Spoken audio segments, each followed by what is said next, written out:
Great.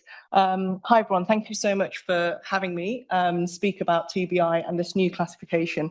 I was one of those neurologists, I still am, that goes around with a psychopathology book in my bag, and so I really appreciate this little home that I found.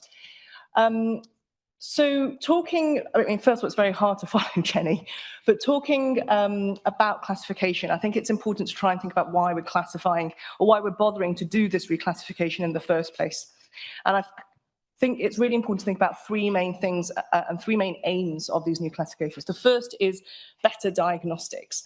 And it might sound really obvious following Jenny's talk, which is focused on the moderate severe TBI, but actually moderate severe TBI is only about 20 to 30% of all head injury. So the question really is, has there been a TBI? Has your brain actually been injured, or did you just knock your head on a cupboard? What type of TBI? Actually, I think it's no longer really sort of feasible and sensible to say, oh, you've knocked your brain, that's it, which is kind of what we're doing at the moment, but it's much more important now to think about the type of injury that you might have had. There's a lot of heterogeneity, both in the types of mechanisms of injury, but also in the population. Yes, there are risk factors for TBI, pre-injury risk factors, but really anybody can walk into the middle of the road and get hit by a bus and get a TBI, or fall and get a TBI. So there's lots of heterogeneity, and we're trying to understand that in terms of diagnostics and try and capture that in the classification. Secondly, very importantly, and it's probably the biggest question you get asked acutely and also chronically, is prognosis. And there's different levels of prognosis. You know, the surgeons and ED physicians will get asked, is my patient going to survive? Once that's over, where we sort of kind of come in, the sort of neurologists and psychiatrists and therapists and psychologists, will the patient go back to work? Am I ever going to get back to uni? Am I going to get depression? Am I going to get dementia? Am I going to have deficits in function? That becomes very important for people trying to plan the rest of their lives. And actually, survivorship in TBI is getting better over the last 20 years or so. So we are having to, as a community, are having to face a lot more of those questions. And finally, it guides management. So if we can classify better, like the rheumatologists do with all their fancy antibodies, and if the cancer physicians can classify better, rather than saying, oh, you've got breast cancer, oh, you've got, HER positive, we can't do that yet. And so if we can do that better, then we can hopefully manage them better. Simple aim. So I'm not going to completely dump on the GCS, but it isn't very good for us. So if you're a neurosurgeon or an ED physician, it's actually really, really good. So the GCS, for those of you who haven't heard of it, it's a Glasgow Coma scale. The scale is 3 to 15, not 0 to 15, for any medical students who might be listening. 13 to 15 is considered mild. So this might be someone who's a bit confused, a bit drowsy when they come in. 9 to moderate. So this might be someone who's a bit combative, who definitely looks like they've got a head injury and a brain injury. And 8 or less is severe. These are people often brought in intubated, and it's usually really obvious that they've got a brain injury. And it was developed by Graham Teasdale and Mr. Jennett as a really useful tool, I think, for neurosurgeons to guide operative need, because the most useful part of the GCS is the deterioration in their motor score. When they go from an M3, which is their cortical posturing, to an M2, which is their cerebral posturing. So you do this, you've lost your cortex, you do this, you've lost your brainstem. That's telling you the big hematoma in your brain is swelling, get it out. So this is really good. And if you want to get a neurosurgeon out of bed, this is what you tell them. And it's really, therefore, very good in predicting mortality. So you can see on this figure here that as you go from GCS sort of 9 to 8 to 7, there's a big sharp uptick in mortality. So I'm a big fan of GCS for those reasons, to help guide on your neurosurgical colleagues and also for predicting your mortality. But it's not very good for predicting anything else really outside that, which, I think Jenny has shown. And this is very important because, as I was saying before, presentations to hospital and the rates of TBI are going up. So that's the purple and blue line. And death is going down. So the prediction really is no longer around who's going to die or not, because trauma care has generally improved a lot in the Western world and developed countries. It is now about who is going to, we've saved their lives. We've now got to figure out how to give them their lives back. That's the bit that we're all sort of working on in this space and what we're trying to prognosticate. So here's the limitations of GCS, as I said: good at mortality, bad at morbidity and function. It is particularly bad at picking up whether you've had a TBI in the mild range. And this, I think, is really elegantly illustrated by Esther Yu's paper using the track and center TBI data, which is the two of the biggest longitudinal TBI studies in sort of US and Europe. And this is why. So this is your gamut of TBI. These are all the different types of brain injury you can get. You can get an extradural, you can get a subdural, you can get a contusion, you can get subarachnoid, you can get blood in any space you can think of in the brain. You can get microhemorrhages, which often don't show up on a CT, but show up very nicely on a SWI sequence on an MRI. Any of these can come in with a GCS of 13 to 15. You could have the worst DAI, so diffuse axonal injury, in your, maybe not in your brainstem, but you could have quite a lot of widespread axonal injury, which Prof. Sharp's group have demonstrated related to cognition, and still come in with the initial GCS of 13 to 15. Your prognosis in terms of function is going to be very different to the person who gets hit, you know, anecdotally by a cricket ball to the temple and gets an extradural. Some people don't even think, and I'm sort of one of them, that an extradural without anything else really is a TBI.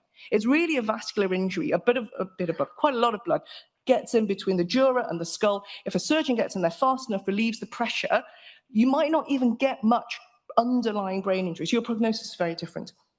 So that's why I want you to banish the idea of thinking of when your patient comes to you and they've had a TBI, what was their initial GCS? At this point, I really don't care. So moving on, what other classifications do we have currently? So one that we favor a lot in our clinic, and what that is also quite popular, is the Mayo. The American Rehabilitation Society also have their version, which is very, very similar. And the key thing is, there is GCS in there, because GCS in the moderate and the severe scale is useful to tell you you've had a bad brain injury, but also includes other clinical markers that indicate brain dysfunction, namely loss of consciousness and duration of post-traumatic amnesia. It also includes CT imaging criteria. And some of you may have heard of the Marshall, which is a way of trying to figure out, and again, I think it's mostly useful for neurosurgeons and defining operative need, but it includes all of these different factors. I personally, and I'm sure Jenny would agree with me, am a huge fan of PTA. And this is why. So I think of it as the goldfish syndrome. So the typical thing is you go and see a patient, and this is why it's often missed in ED and sort of general surgeons and non-specialists. They'll tell you their name, they'll tell you their age, they'll sort of tell you what they do for a living. They can make quite a lot of sense. You go out the door, come back 20 minutes later, they have no idea who you are. They can't remember that their sister came and visited them half an hour ago. So they have lost the ability to lay down new memory. It is a very specific, very focal cognitive deficits. The similar things that I've seen, it's very similar to posterior hippocampal strokes, quite similar to the memory deficits you get in kind of limbic encephalitis and HSV encephalitis. It's a very focal memory problem, laying down new memories. And if you scan these people with a functional MRI, so looking at the communication between different parts of the brain, what you see is decreased connectivity, vastly decreased connectivity compared to both non-injured controls, but also crucially TBI patients who don't have PTA or have come out of PTA. In fact, if you scan them 2 weeks later when they've come out of their TBI, their PTA, you have decreased connectivity between the left hippocampus and the posterior cingulate gyrus, which is this kind of very central hub for cortical processing. So that's very interesting. And what's really convincing for me is, again, this is won't surprise you, and this is Jenny Pomford's work. If you look at all the different papers and studies which have looked at PTA, whether you're splitting it in categories, so 7 days, 1 day, 3 days, whatever, or if you're looking at it as continuous, it is much better linked to the things that people care about, which is, am I going to get back to work? Am I going to get back to education? Am I going to be productive and functional? So that's why, you know, if you've got any of the clinical things that you want to focus on, PTA is probably better than GCS. You know, accepting all the problems you can get with ascertaining PTA if someone's, you know, got morbid trauma and they've come in and they're, obviously on ITU. But actually the really severe ones, they'll come out of ITU and still be in PTA. So PTA, if it's long, this is bad news. And Jenny will say that anyone who's been in PTA more than sort of a week or two, the probability of them going back to working employment is very low. And that's kind of useful when you're meeting someone in clinic for the first time. And that's what I try and focus on.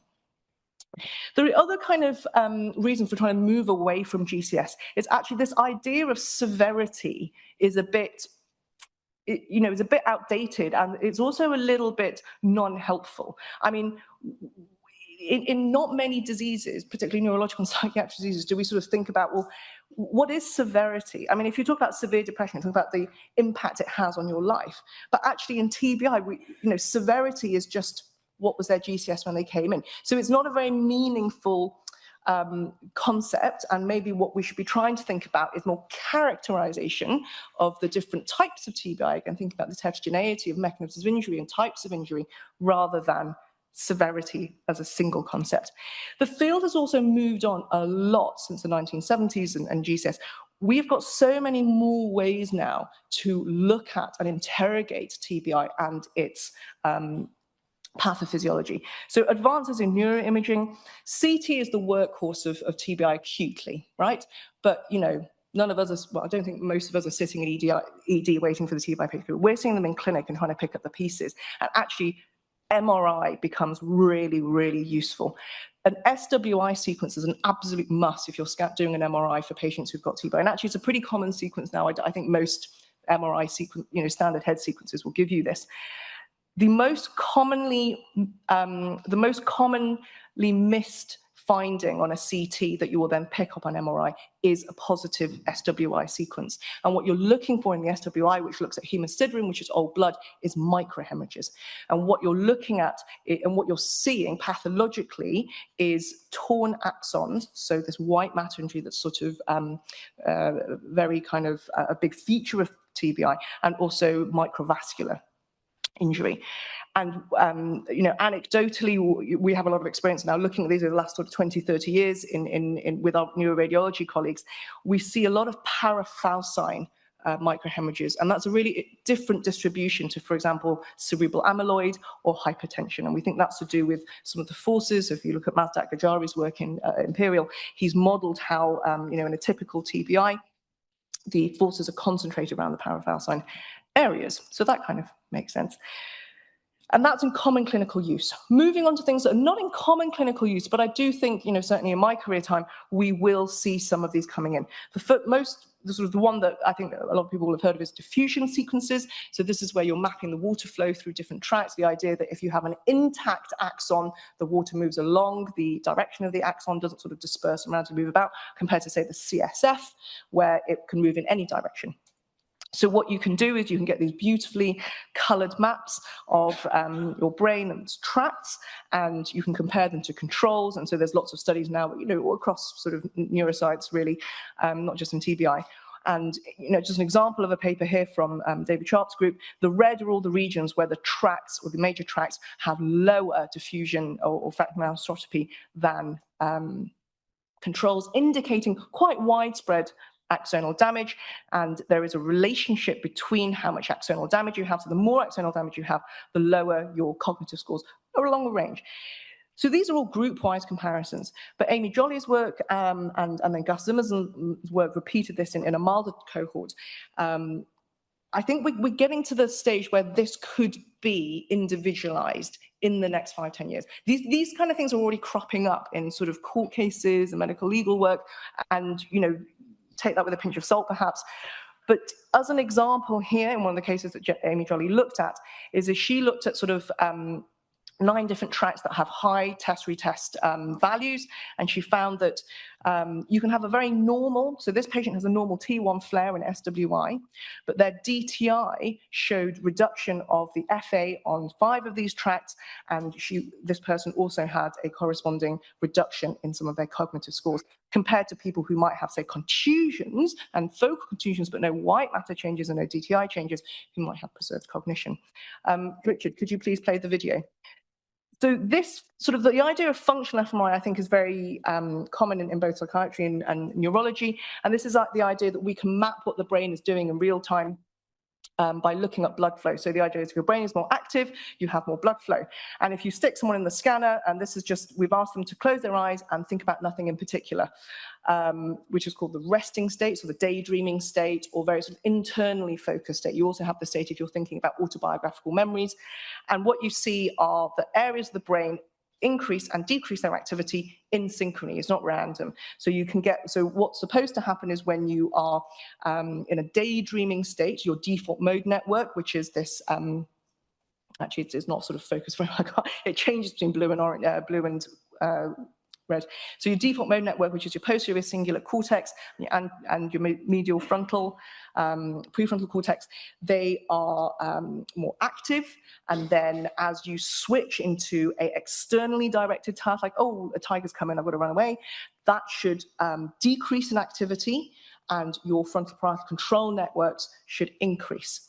And what we see in TBI is that on a kind of whole group basis, that's the top image, they activate their brains during a kind of signal task, pretty much like control. So you might not see much on a group difference, but this again speaks to the heterogeneity of TBI. If you look at the people who perform poorly on this task versus people who perform well on this task, and we reproduce this across a lot of different types of tasks, is that the people who perform poorly are the ones who cannot switch off their default mode network. So their default mode network is abnormally active during these externally directed tasks, and that is related to how well their brains are structurally connected.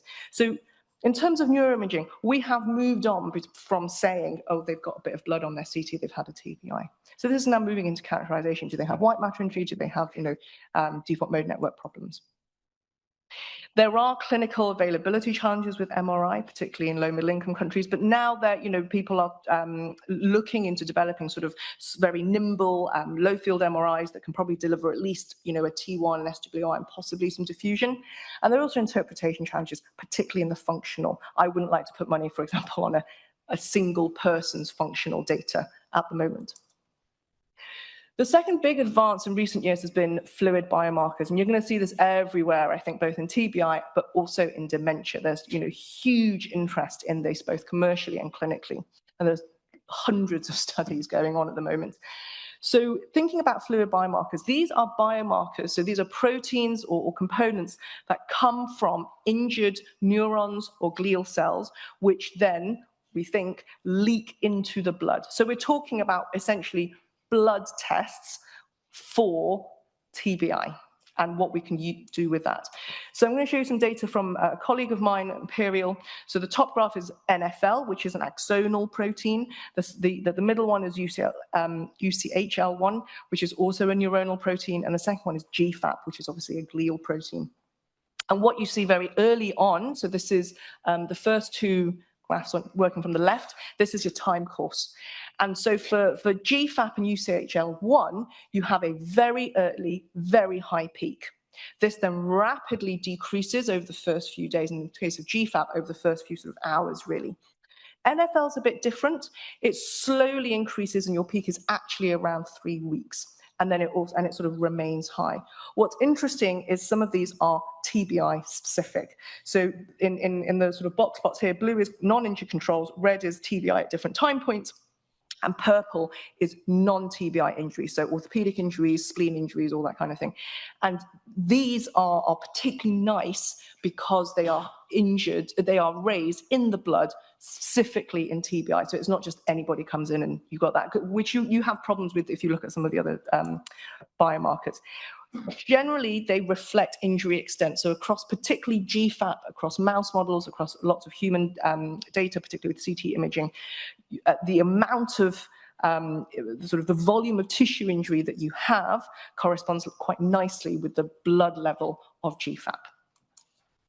So in terms of other types of biomarkers and other types of fluid biomarkers, I've become very interested in the field in general convention in kind of inflammatory markers. So injury is an inflammatory process. So, not unexpectedly, a lot of these sort of injury markers like, interleukins, CRP, S100A, they're going to be raised. But what is interesting is if you look at the not very well projected Venn diagram, the TBI-specific markers, which is that kind of bit towards the bottom right of the graph, we're starting to see a whole range of markers that are TBI-specific also detectable in the blood, that speaks to kind of the heterogeneity of TBI as a pathological entity. So it's not that every single person who presents to you with a TBI will have these markers. There'll be a range of them. And what's interesting is we're seeing some of these same markers in animal studies. So just to highlight, one of them is an autophagy protein, where the more autophagy that you have at later stage in animal models, the better your white matter repair. Actually, we're also seeing this marker come up in blood samples and TBI. And what's also very interesting is, although inflammatory proteins are going to be up in any kind of injury, it is not simply reflective of severity. So this is some work from Cambridge, and I mean, what I'm trying to demonstrate here is that the components of the PCA, the components that are driven by inflammation, so the interleukins down at the bottom there, IL-6, IL-8, are different components to what's driving the severity, which is your GFAP, your tau, and UCH1. So there are different aspects of injury here. So whilst your inflammatory response might be linked or triggered by your TBI, it is a certain proportion of patients only that seem to have this, potentially detrimental inflammatory response. This is very early work. We're talking the last 5 years. There's been interest in this. I think this is going to be an area of burgeoning interest. I certainly hope so, for the sake of my career. So putting all this together, what is the CBI-M criteria? So this was the result of an NIH and NIDS funded workshop that happened in January 2024. Very cold. I remember mostly the snow and lots of interesting scientific discussion. But the main point was about characterization. How do we move away from just pure severity-based, quite crude measures of classification to more meaningful characterization? We're trying to recognize the heterogeneity within TBI, both in terms of pre-injury factors, but also injury factors. And also, like I said, de-emphasizing severity. We're trying to incorporate some of these technical and scientific advances, and we're trying to therefore imbue our field with more prognostic and diagnostic meaning. So C stands for clinical. B, particularly those first 14 days, are, what are the clinical features that are useful to characterize? B is your blood biomarkers, I is your imaging, and M is those modifiers that might be important. So clinical, the core of this is still pupils and GCS. And I think partly it's because there are a lot of neurosurgeons and ED physicians at this, and they really, really love the GCS and pupils. And that's fine for mortality. Jenny and I made an impassioned speech about how PTA should be a really important part. And for the reasons I hope, Jenny and I have convinced you that PTA is really, really important. And a lot of the kind of resistance to it is, how do we assess it? Because and actually it is not a trivial question, because I still walk around our major trauma ward in a major trauma center, and patients have come up without, PTA assessments, and, the therapists on the ward are doing it. So the kind of gold standard, or people use a lot, is the Westmead, which is where essentially you get presented all these items, pictorial items, and you have to remember them at different time points. There are now, developed by Jenny, of course, who has a short version of a PTA, which essentially, the first 5 questions are kind of questions you might just ask your patient anyway if you were going to talk to your patient. And then there's 3 pictures that you show them. This takes 5-6 minutes in ED. It takes 5-6 minutes on the ward. It delivers as much as you would hopefully expect from the gold standard PTA assessment. And it is really important, because as I've shown you before, and as Jenny has shown you, PTA is one of those clinical, is one of that rare clinical assessment that seems to map really well with function. And at the end of the day, that's what we're really interested in. Blood biomarkers. So I mentioned some of the ones before, the GFAP, the tau, the NFL UCH1. The ones that are really coming into clinical use, and this will be arriving to an ED near you in probably the next 5 years, or a big studies looking at implementation of this now. It is already implemented in the French and Scandinavian TBI guidelines. Is people are looking at, and there are now cutoffs. So, and this is particularly useful for the kind of mild, people who come in and they're conscious and they've got this kind of vague history of a head injury. You're not sure if they've had a true brain injury. They're currently in use for ED triage. So if you have a history of a head injury, so a knock to the head, but the patient is GCS 13 to 15. The current CT guidelines in the UK is that you wouldn't necessarily CT scan them, But now they're saying, one of the studies that are going on is, well, if you do a GFAP and if you do a UCHL1 and it is outside of this range, then you should go and do a CT scan and assume they've got an injury unless the CT scan says otherwise. So these are already in use in various European countries. This will be coming into use, I suspect, in our EDs very soon. And actually, some companies will have tried to do this for, finger prick testing, sort of point of care testing. And that might come into very use if we think about the sporting. And that's another big study that's happening at the moment. Again, led by Dave Sharp's lab, is how useful are some of these markers for pitch side screening? Because we, all know that there's this controversy around whether, professional sports professionals and actually grassroots professionals are being handled, and their injuries are being handled well enough. Not too, cautious, but also you don't want to send someone out when they've just had an actual brain injury. Just to mention when, because when this starts coming to consciousness, age is a really important factor here. So particularly, the studies have only really been done for GFAP, but older people, so those aged 65 and above in this particular study, they have higher baseline levels of GFAP.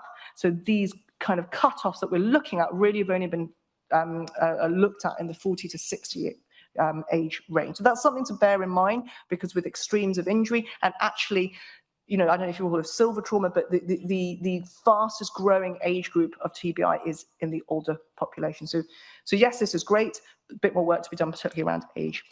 Imaging criteria. So recognizing that CT is very important in terms of guiding acute management, but also recognizing the MRI for superior diagnostics. And here we've tried to sort of list all try to classify the imaging findings, both in terms of grey matter and white matter, because we think those do convey different types of risk in terms of your functional outcomes, but also in terms of location, although phrenology is not that helpful in TBI really. So my particular thing is going around the major acute ward and ITU asking for MRIs, which I can imagine makes me very popular there. But it is really important, partly because of that, what you can miss in a CT. The three top things that we see, I've mentioned before, the SWI changes that suggest that you've got diffuse axonal injury or microvascular injury. So TAMV is the new word for DAI. You heard it here first. Traumatic axonal neurovascular injury, because pathologically the microhemorrhages are not just axonal injury. But also, really importantly for prognosis, brainstem injury. So CT, brainstem is a real blind spot for CT. And then also really important in prognostication is additional injury. There are a lot of patients who are in multi-trauma TBIs or just normal TBIs, or isolated TBIs, that have additional, for example, hypoxic injury. And that shifts your prognostication hugely when it comes to recovery. Modifiers. So what do I mean by modifiers? A lot of the stuff that Jenny has been talking about. So what are these environmental and psychological modifiers? Your pre-injury comorbidities, your employment status, your educational status, your styles of coping, how supportive your family are. These are very important as well in thinking about prognosis. We can all recognize the patients who walk in and your heart sinks with, but you think, oh God, they're never going to get better, versus the sort of person who bounces in. They've got a really positive attitude. They come in with their mum and their dad, and everyone's really, that's the kind of the stereotype. But sometimes it does bear out. And as Jenny has been showing, some of these are very important, and some of them in the sort of expanded one are probably worth considering, but there is a lot less research in understanding how valid they are in terms of prognostication. But here I think it's an important point to talk about a lot of the vulnerable populations. So we think about TBI as, it could happen to any of us, but there are specific populations with specific risk. So for example, patients who have prior neurodiversity, patients who are vulnerable and have all the risk factors of FND, epilepsy, they're more likely to have TBI, but they're also more likely. TBI is a major factor for developing epilepsy, particularly drug-resistant epilepsy.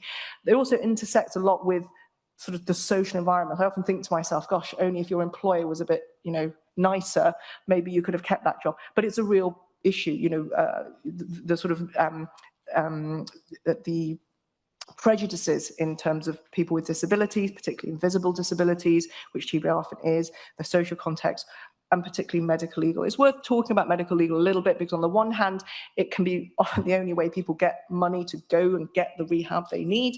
But on the other hand, anecdotally, I've not found it very useful and very helpful for recovery when someone's in the middle of a very stressful medical legal process.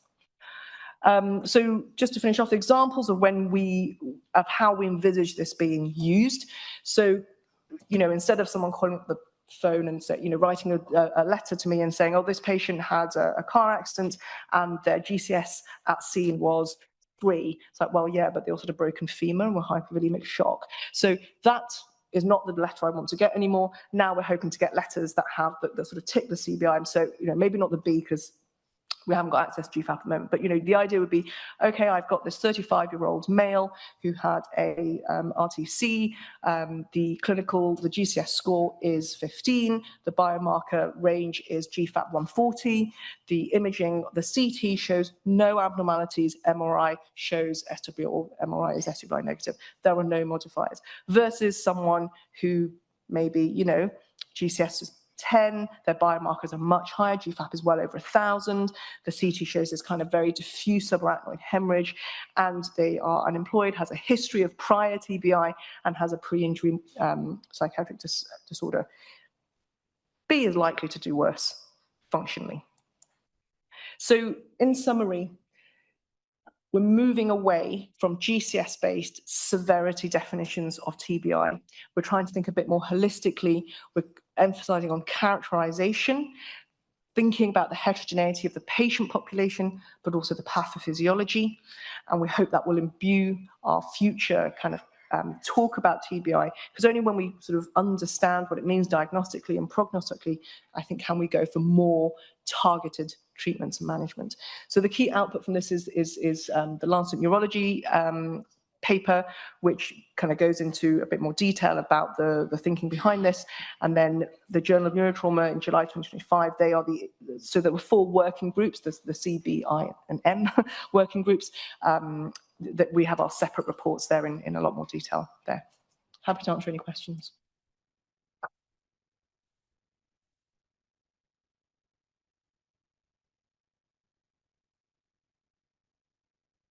Thank you so much, Lucia, for a fantastic talk. And thank you for your work on that committee. It's amazing contributions. Do we have any questions online to start with? Not yet.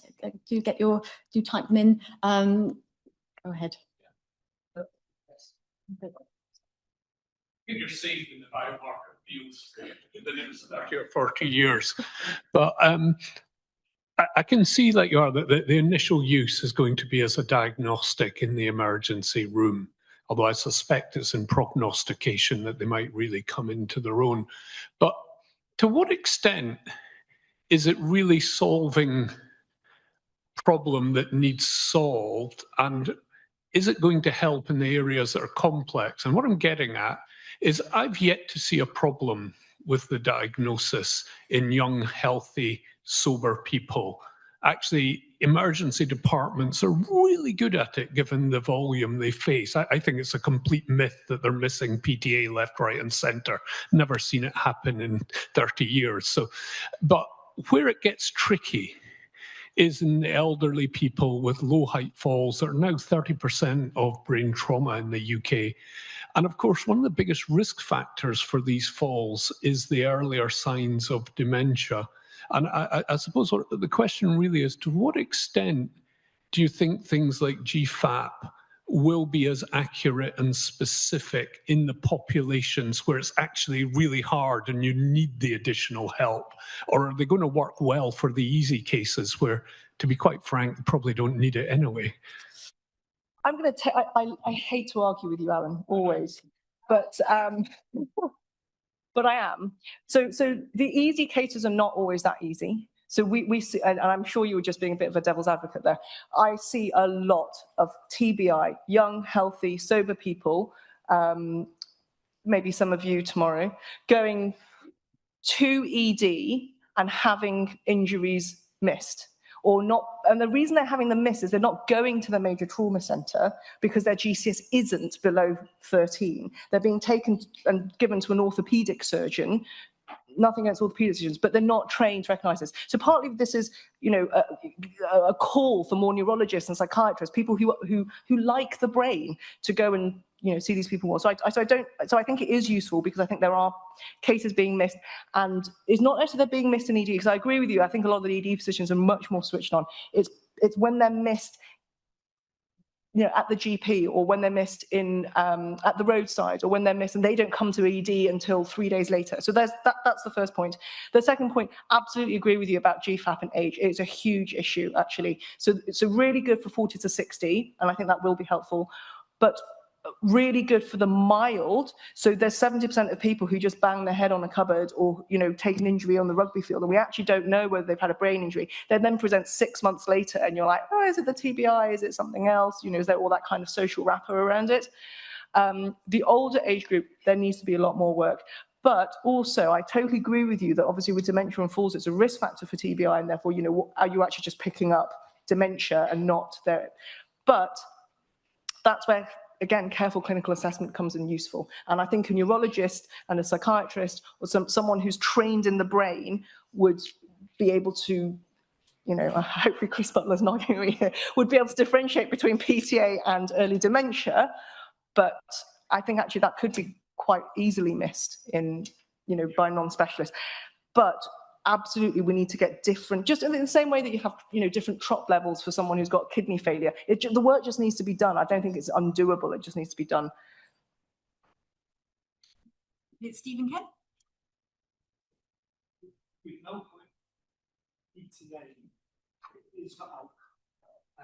It's only a small minority of patients where we have the Galveston or the West need.